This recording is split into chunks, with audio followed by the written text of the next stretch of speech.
Welcome back, everybody, to You HoopsHD.com's better welcome us back, Chad.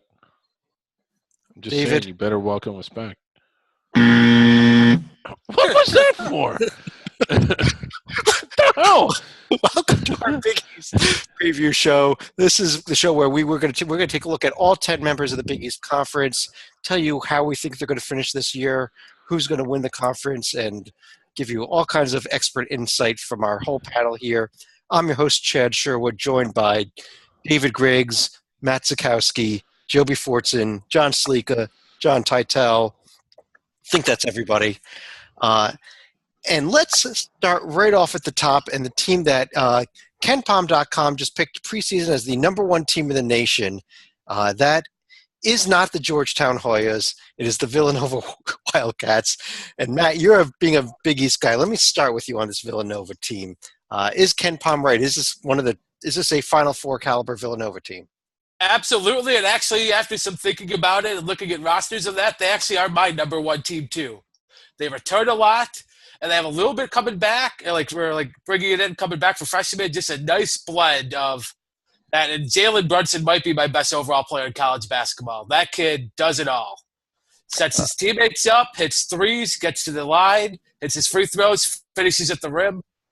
I think a complete guard and pretty good at defense too. So yeah, I think led by him, I think this year they actually make another run at the national title. Well, Titel, Josh Hart's gone. Chris Jenkins is gone off of last year's team. Don't they lose anything there? They lose a lot there, but they still have Jalen Brunson. They still have Jay Wright. You might have heard of him when he won Coach of the Year, National Coach of the Year, national title a couple years ago. They have the Conference Co-Defensive Player of the Year and Michael Bridges. And a person that everybody always forgets, well, two. Number one, Phil Booth. The last time we saw him in a meaningful game, since he only played 3 last year before his left knee got a little inflammation, the 2016 title game, they won by 3 points at the buzzer, as we all know. Phil Booth had 20 points in that game and only missed 1 shot. He was a key factor in them winning a championship, and he's been out for a year. The other reason is Omari Spellman. I think he's going to be, since he's still technically a freshman, if he's healthy and if he's the real deal, I think he's the best rookie in the entire conference. And I think we should also not forget Dante DiVincenzo, who is going to be the next reincarnation of Ryan Arcidiacono. Well, David, all that Villanova has to do is get past the second round of the NCAA tournament. Then they're defeated, right? Yeah, I could see Villanova. I mean, I really, really like this team this year. I could see them being on the one line again. It may be the number one overall. I could see them entering the tournament with as many as 30 wins, and then I can see them going out in the round of 32. So just like every other year other than the one year they won. Right. But when they get past the round of 32, they're pretty tough. I mean, wow. It's just unfortunate. I mean, I do think it's more of an anomaly, but when it's happened 3 times in the last 4 years, and weren't they a 1 seed each year that it happened? No, they were 2 in 2014. Oh, they were? Okay, so they were a 2 in 2014. Yeah, thanks, because I forget. It was UConn that knocked them out that year, who went on to win. Is that right? Yeah, they were the national champion. Yeah, and they were a 2 in 2015. Okay, so they were only a 1 seed once. No, they were 1 in 2015. That was 8 seed NC State they lost to. Yeah. And it was so atypical, and you hate to hear about how everyone says, well, see, Nova's overrated. No, they weren't. It's just that they picked a bad day to have a bad day. That's really all it was, because Nova, over the last 3 or 4 years, has been as good as anybody collectively over that time, maybe better than anyone else over the last 3 or 4 years when you look at the totality of what they've done. Them in Virginia. Has anybody else been on the 2-line or better for the last 4 years? I don't think anybody has except those two. North Carolina? North Carolina has? Okay. I'm just throwing it out. I don't know. Maybe. Yeah. Well, Joby, what's really scary about this Nova team, and I know that with the apparently we're all from the NBA may not come true, but there's no seniors on this roster. Not a single one of them. No. And Titel already stole the thunder. Mari Spellman, watch out. I mean, this is you lose heart. You think, they're going to step back, etc.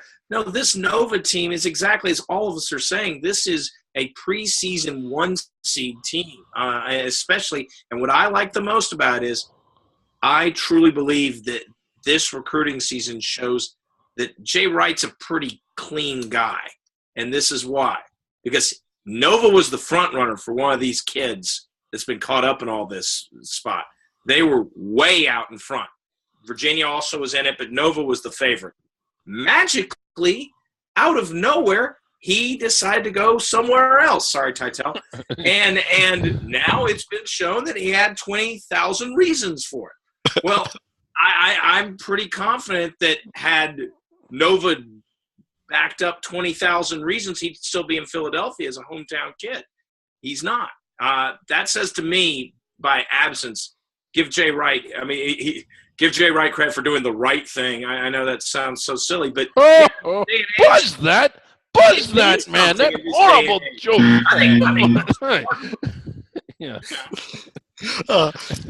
Well, when we did our ACC show, I thought that everyone was going to pick Duke to win the conference, and I ended up being wrong, thanks to David. But I think we're all going to probably pick Villanova to win this, although who knows what David's going to do. But the big question is beyond Nova, who's going to be the second best team? And Titel, let me start with you. Do you have a second best team in this conference? I don't think there's a clear second best, but allow me to give a strong vote to the Seton Hall Pirates. So here's why. Number one, they return a ton of talent. I believe over 90% of their offense from last year. Tons of seniors. Angel Delgado, he led the nation with 13 boards a game. Desi Rodriguez, last 4 games of the regular season, over 22 points a game. Kadeen Carrington, 22 points in the first round, lost to Arkansas, but he plays well at the biggest times in March. He and Delgado are AAU teammates. They've played together for like a decade now, it seems like. Additionally, you got Miles Powell, who averaged 10 points a game as a freshman. The tough non-conference schedule is going to get him, I think, a little bit in the months ahead. Indiana, Rhode Island, Texas Tech, Louisville, VCU. If they catch Louisville on a good night for them, and Rhode Island has lost something from last year, they might be very good, like a 25-win team. My guess is closer to the early 20s, and I know that there's some other good Big East teams, but I'm going to vote for Seton Hall as number 2. Well, Matt, you're a Big East guy here. Do you agree with Titel that Seton Hall might be the second best team in this conference? No, I disagree. I have them 4th personally. I still don't love their whole guard dynamic. They've got a freshman coming in, Jordan Walker, who I think in time is going to be pretty darn good, and come his senior year might be in contention for all conference, or at least in that conversation. But for now, might not be ready for more than 10. Why do you need him with this many seniors on the roster? No, we haven't named a point guard among those yet. That's the problem. Like Carrington, very good off the ball. Desi Rodriguez, very good if you set him up. Although he's a little inconsistent. Delgado's a monster, and other than not being able to shoot from outside of 10 feet, could do it all. But you said that we don't have a point guard yet, and that's, I think, especially in the college game, is key. So that's what I think. Yeah, Jordan Walker, and then or Miles Powell, kind of as a quasi combo-ish, or him and Carrington together. So like that still limits their floor. I think they still have not totally replaced Isaiah Whitehead. So you don't think Carrington's a point guard? No, I think he's a 2 guard, or even in some teams could even play as a 3rd guard. But no, he's not an actual point guard. But with this roster, I think he could play point, and that's why I think they have success. Joby, do you agree? Disagree? I'm with Matt on this, to be very honest. There's so much talent. It reminds me a lot of go to our ACC podcast, it reminds me of Miami a little bit. There's a little similarities there. And there's still going to be a tournament team. I like them enough. Oh, yeah. We're not talking that. We're talking who's number 2 in one of the best conferences in the country. And I don't think they are that team. Well, David, you loved Miami when we did our ACC show. Do you love Seton Hall? I do. I like them a lot, and I could see them finishing as high as 2. I'm kind of going back and forth on between them and Xavier. Xavier, obviously, an Elite 8 team last year and returns basically everyone and adds a little bit to it. But the thing about X is that prior to making the Elite 8, they were basically looking like an NIT team for the majority of conference play. And which team do they bring back? Is it the team that won a couple games in the NCAA tournament, or the team that for a month looked like they might not even get in? Well, while we're on Xavier, Stalika, you are our Xavier guy. Do you want to make the case for them? Are they the team that made the Elite Eight, or are they the 11 seed? Well, we saw the warning signs last year when they struggled against their season opener against Lehigh, and then nearly had a flat tire against Missouri in the Tire Pros Invitational. Oh, yeah. Those were warning signs, but they actually managed to right the ship. But let's not forget, Trayvon Blewett missed some critical games in February because of an ankle injury, and Edmund Sumner, he's not going to be coming back because he went to the NBA, and I think he got drafted by the Pacers. But they still have some pretty decent pieces in place, and Quentin Gooden, this is going to be his first full year running the point for Xavier, but don't overlook guys like Tyreek Jones or Kaiser Gates in the front court, and even Sean O'Mara off the bench, who had an outstanding NCAA tournament run. What about the grad transfer from Green Bay, Cantor?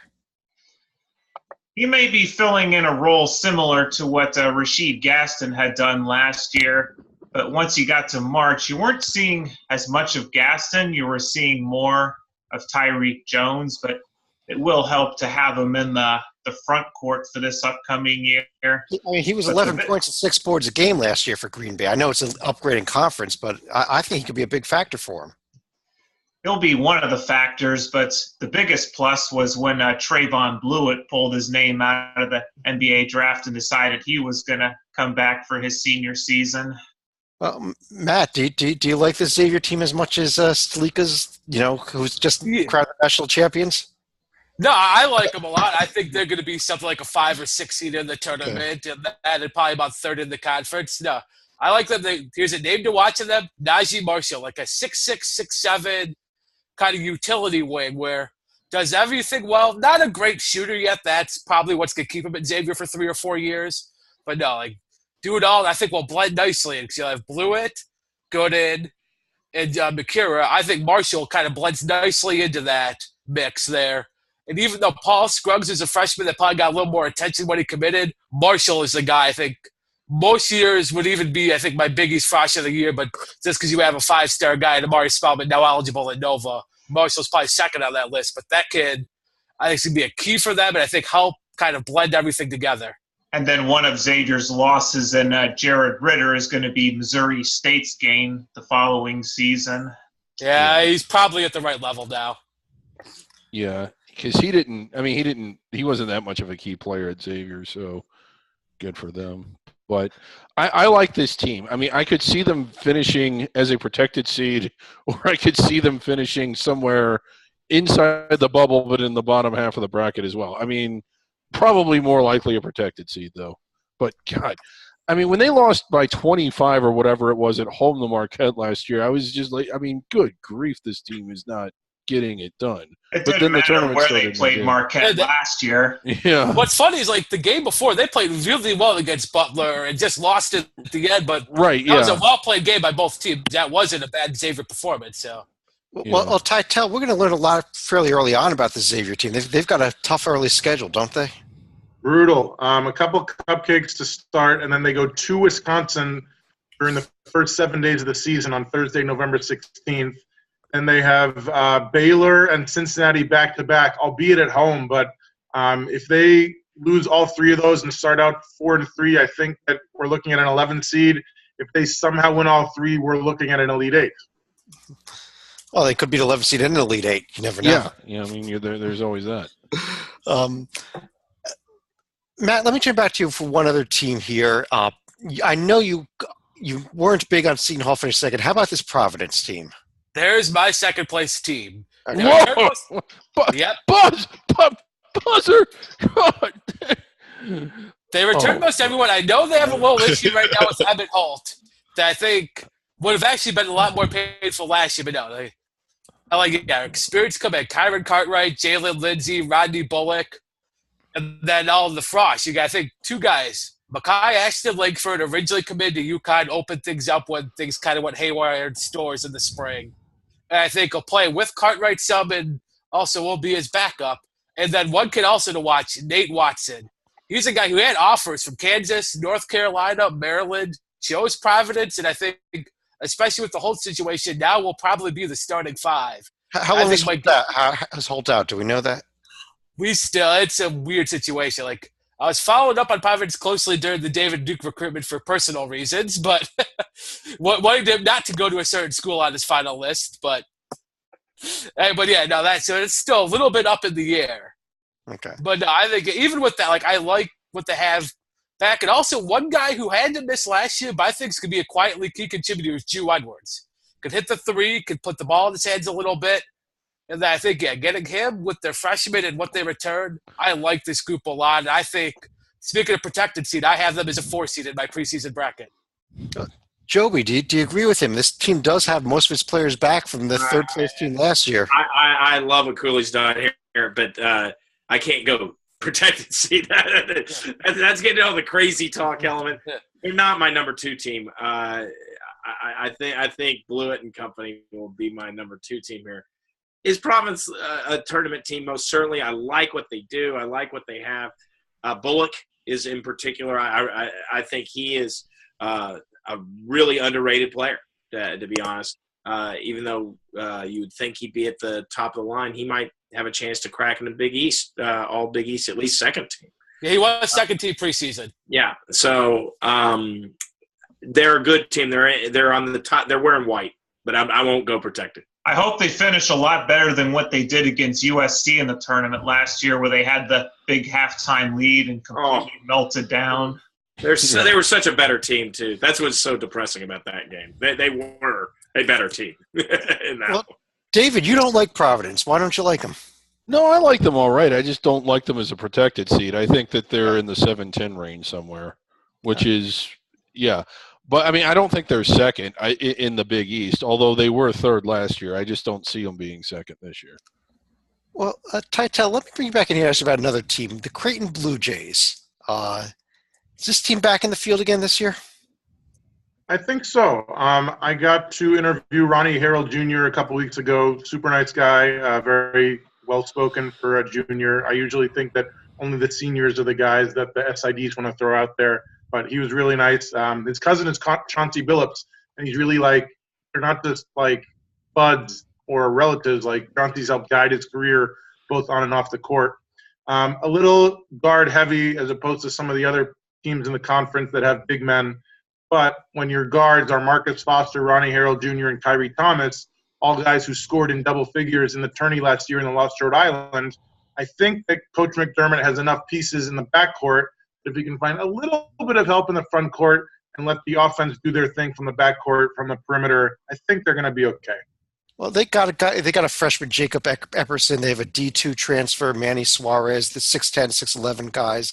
But Matt, that is the big question. Do they have the front court to go with that? No, and also they have guards, but they're more wing type guards. They do not have a point guard either.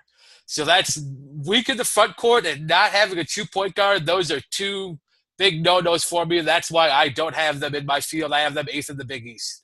But Joby, we seem to count Creighton out every year, and they win games and make the field, don't they? They do. They've only made it once, or no, twice in the Big East. They missed it in 15 and 16. Okay.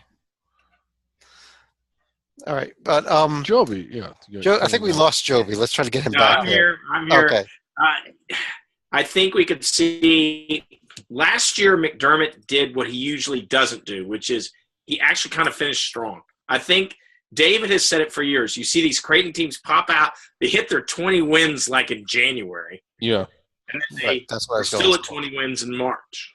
and I think you could see that again this year. Because they're more freshman driven than normal, you could see some gaining, but it also could be a situation where those freshmen hit a wall, like Epperson. So, yeah, I'm not where Matt is. I think they're competitive for a tournament bid, but I think they could be that team that looks in mid-February looks like a lock that then falls out. Right. What's their out-of-conference schedule, Mr. Stalica? Yeah, well, for Creighton, they're going to have a game at Northwestern, which I believe is going to be part of the Dave Gavitt series. They're also going to have UCLA and either Baylor or Wisconsin as part of the CBE Classic, which is played in Kansas City. They go to Gonzaga, host Nebraska, And then they also have what seems to be an annual Division II fixture game against Bemidji State sometime in the middle of February. I have no idea why.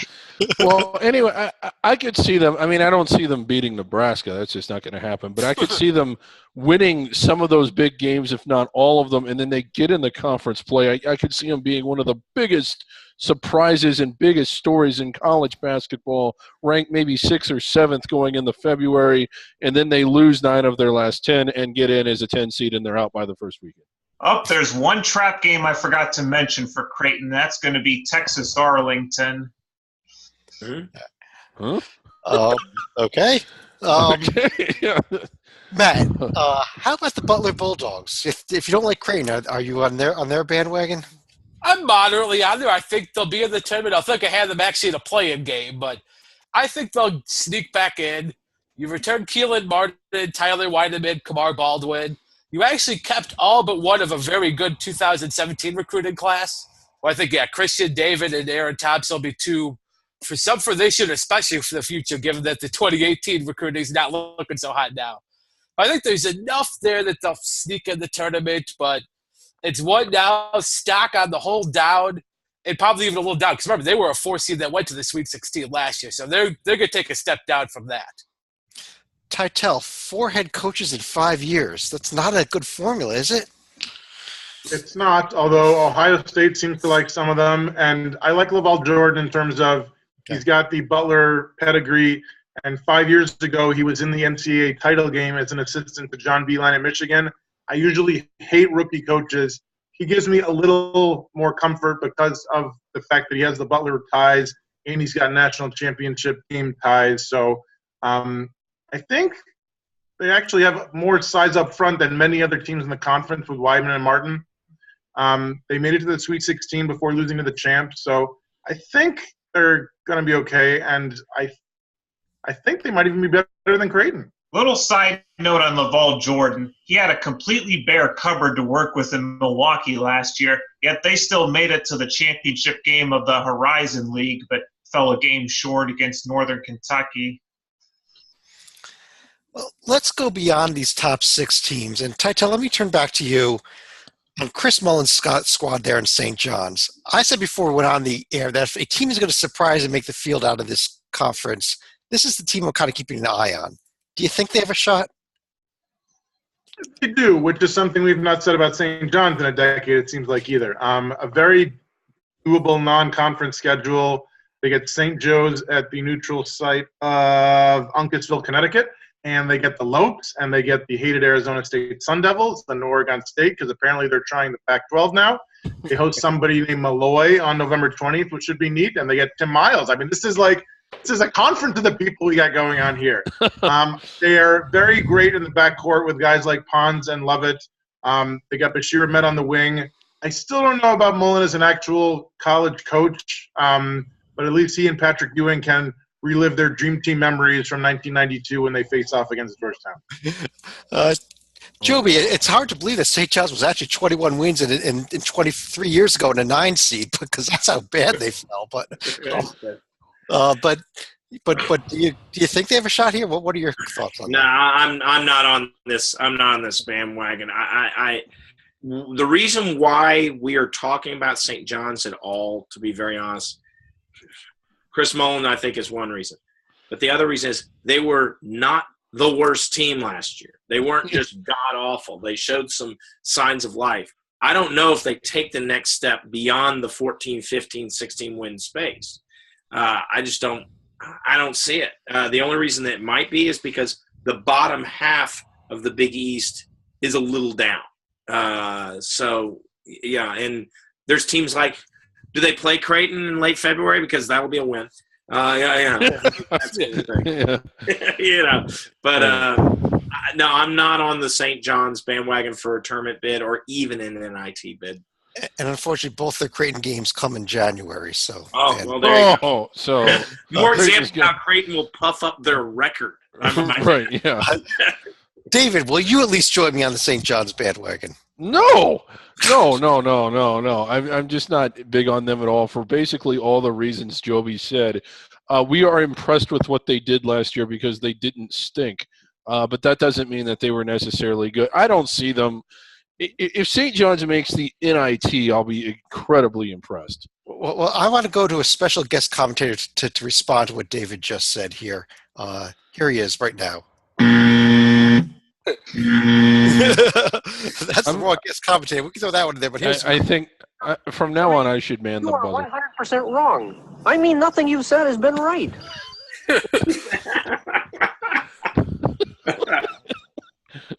Oh, God. And Rick Pitino's voice has changed a lot. Oh, wow. Okay. Matt, your Golden Eagles of Marquette. How are they You can out? make. I actually think it'd be pretty good. Like you can maybe get the buzzer out. But here's one: you lost Johnson, Fisher, Reinhardt. Here's a little known fact: they were not starting about the last 7 or 8 games of the year. Wojo sneakily, after the first Xavier game on, put in the lineup Rousey and Howard both, even though it's a small backcourt.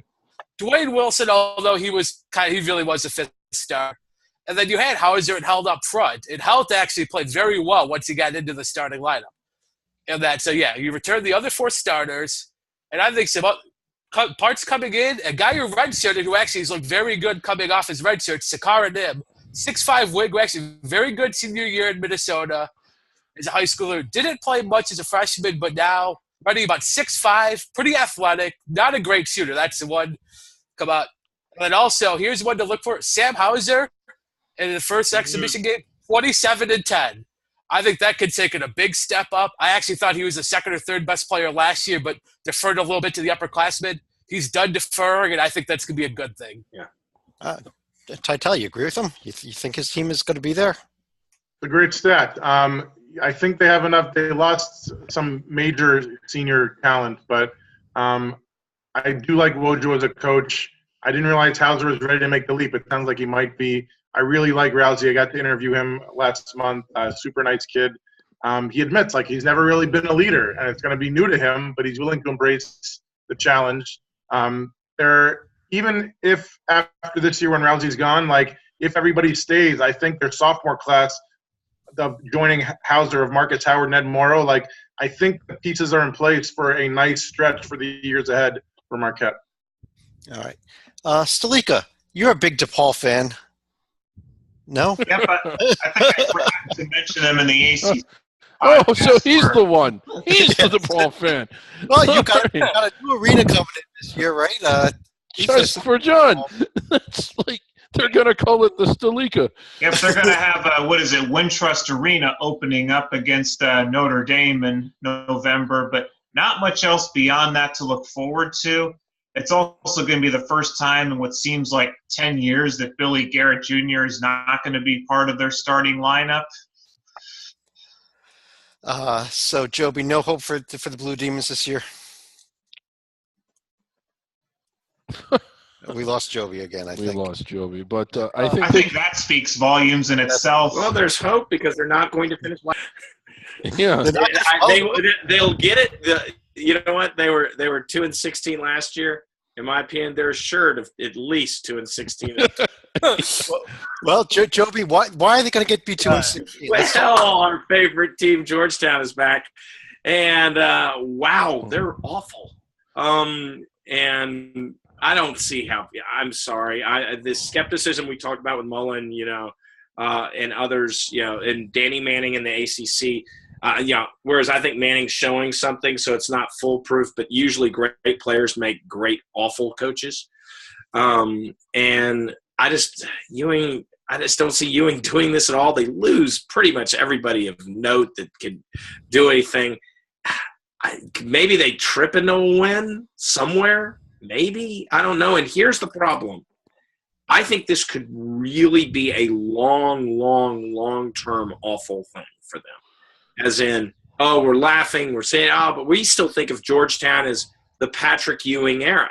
Kids coming out now, honestly, don't have a huge feel for who Patrick Ewing was. And it's only going to get worse if he tarnishes his legacy as a player. And Georgetown could be in trouble as a program getting out of the DePaul, as in, we'll look at what's happened to DePaul and St. John's. Georgetown could permanently join them, Can and we maybe get, can we get the schedule up on the screen? Oh yeah, that's Let me hit This the. is yeah. Can we get that, please? Our research team is on that. I don't know, Joby. I think George. I mean, well, let's get the schedule up. Here we go. Thank you, John. It is Just their non-conference schedule. Here okay, we go. So we got Jacksonville out of the ASUN, Mount St. Mary's, Maryland Eastern Shore, sub 300 team. At Richmond, pretty good there. Maine sub 300 team. Coppin This State is a Howard. substitute for the PK 80 Invitational, by the way. That game at Richmond. Alabama A&M, one of the worst teams, if not the worst team. Okay, well, here's my thing. We all think that this is a really, really weak schedule. I think Georgetown might surprise us, and it turns out that this schedule might be actually pretty challenging for them. I honestly think I see 3 or 4 losses on that, David, and I'm not. I really do believe there's 3 or 4 losses. I'm not. Well, Richmond is one. Like, Tell a big DC area rivalry there with Howard. You excited for that game? It could be a good one. I am more excited for the Penn Quakers coming to play at Howard on December 4th, and I will be there despite the fact that it's going to be a cold, cold Monday night and Penn might lose. Oh, but you know something, Puppet? You didn't just mention the centenary winner from last year. You forgot the centenary runner-up. Yes. North Carolina A&T. Wow. So it's just a spectacularly awful schedule, and it's just okay. Really, like we're not going to play Maryland, but we're going to play this crap. Oh. Anyway, and they choose this year to play Syracuse. Yeah. No, I think that's a 10-year deal, isn't it? I think they're pretty much. Yeah, no, that was signed before you came in, because if it wasn't, that would have been off the schedule too. Right? Yeah. But Matt, you want to make comments on both DePaul and Georgetown, I think. What was I say for DePaul? I actually don't think DePaul's could be all that bad. You got one kid coming in who was a former top 100 player that our colleague Kyle would know about, Austin Gradstaff, who I think this is his third team. But this might be a case where, hey, he's going to get a chance. He'll score a lot. Also, Eli Cade's not a bad player at all. In that, so like those two, I think are decent enough. They're legit high major talents, which DePaul hasn't had. And then it would experience now Georgetown that I could be like I had already written Patrick Ewing off, and then he won a big recruiting battle for Josh LeBlanc that gave me a little bit of a stay execution for saying this is a total failure, but I don't like the direction that program's going in general. That schedule is insulting to the other 9 Big East members, and if maybe it costs to say I have Butler in the play-in game, well, maybe that alone, because Georgetown's awful RPI, that might cost Butler a bid. DePaul will make it up, though, Matt. Have you checked out that schedule? That's a murder's run. They aren't getting a winning record walking out of conference. Hey, at least because to their own credit, they scheduled it. Yeah, DePaul did schedule really tough this year with Northwestern, Michigan State, Notre Dame, among others. Who's the coach up there these days? Dave Lado. Dave Lado still. Oh, Dave Lado. Okay, that's right. We love him because he gave us money. Titel, who's your player of the year in the Big East? I think it is pretty wide open. I think that a lot of the media will pick the best player on the best team. And since I don't see a best player on a second, third, or fourth best team making the leap, I mean, if Angel Delgado averages 20 and 20, sure, and he might. I'll go with Jalen Brunson, which seems to be the popular pick. But he was a McDonald's All-American. He's been a key fixture in the backcourt for them. And now that, even as we said, the second coming of Archer Diacono with DiVincenzo coming in, I think he could become the go-to guy on this team. But I would absolutely not be surprised if Omari Spellman is the best player on this team. But I'll go with Brunson. Stalika, you want to make a case why maybe a guy from Xavier should be there instead? Well, can easily make the case as far as Trayvon Bluewitz, but we'll see what kind of numbers he pops up, and we'll see what kind of record he leads Xavier to, because if they can somehow manage to win the conference or at least get second, maybe he has a case. All right. Well, I guess on that note, let me run through each of you like we do in all these preseason podcasts and ask you, first of all, who's going to win the conference, and second of all, how many bids are we getting out of this conference? And again, any other thoughts you may have. Joby, let me start with you. I'll go with the consensus at number one. I think no one else is going to go away from Villanova. I think 5. The question is, does McDermott get in or not, from Creighton? I think is the break even. Matt made a strong case to me on Marquette, but I still stick with my guns. And player of the year in the Big East? Your chance to be a cop, and you blew it!